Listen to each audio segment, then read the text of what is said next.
Hi there, I am Avery Young. I'm an international board certified lactation consultant with over a decade of helping families just like yours solve their latching and feeding problems. And in this video, I want to help you understand why there is no one single feeding position that works best for every baby and everybody's body, why lactation consultants often teach the laid back or the koala hold, and how you can modify other holds like the cross cradle hold so that feeding feels and works better for your body. So first I want to talk about the difference between a laid back and a koala position. So a laid back position is where your body is literally leaning backwards. And the reason why we want to do a laid back position is because when you lean backwards, gravity helps your baby stay snugly on your chest. And often, if we're not leaning back, we're leaning forward. And when you lean forward, that can cause a lot of shoulder pain and discomfort, and it can just feel super awkward. So when you're leaning back and your baby has full contact with your body, then your baby gets a lot of stability. That posture, your body has full contact. It is supporting them in a way that feels really good for them. Koala hold is where your baby is actually sitting more upright. So you're sitting here and you let your baby sort of slide down and feed in an upright position. And the reason why koala hold can be such a great one is because when your baby slides down from that position, to be able to latch, they have to come up and open to open their head and neck up to be able to latch. They're coming from underneath your breast instead of above it or to the side of your breast. And when they come from underneath your breast, what that does is when it opens the head and neck up, that lets them swallow a lot more easily. So if you put your head up and you take some sips and swallow, you naturally open your head up to drink too. And so it is easier, and it's easier for your baby. And so that koala position then gets that full frontal contact so that your baby has the more stability. Let your baby look up and open, and that can make latching work a lot better.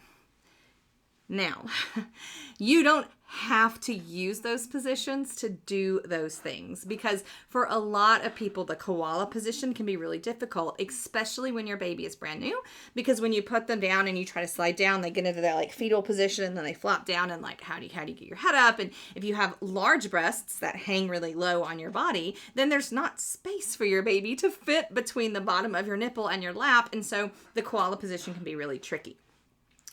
The reason why I teach from the cross cradle hold is because we can do the same thing. We can get your baby's head up and open. We can get full frontal contact. We can get postural stability from that cross cradle position if we understand what we're doing.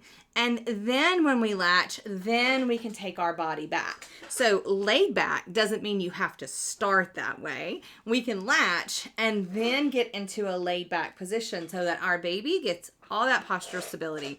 We can relax our shoulders and everybody is more comfortable. The key for this with the cross cradle position is that you have to get your baby slid farther back on your body. If you were taught the cross cradle position where you just put them up high and then you use your breast to put in their mouth, they're too high. And so what happens is your baby falls forward onto your nipple instead of being able to come up and open. And now we have lost the ability to open our neck up to make feeding feel better. The good part about cross cradle, as opposed to the koala position when those brand new babies, or when you're just learning the latch mechanics, is that you can see what is going on better. You can see your baby's space. You can see when they open to the widest point. And when you can see that, then we can use your hand to make timing better so that the latch can work and feel better. But the key when we use that cross cradle position is to slide them back so that their bottom lip is already near the base or the edge of your areola, so that they still have to look up, and we're not putting your nipple into their mouth. We are waiting for your baby to open wide, and then we gently help them forward so they're still coming up and over the nipple in the same way that we would do with the koala hold. So it doesn't really matter what hold we use for the baby, as long as we're positioning them in a way that makes their feeding reflexes work better and helps them be comfortable with feeding and helps you be comfortable too. And again, there isn't a right way to do any of this. You get to experiment with what position works best for you and your baby and your body to make latching feel better for both of you.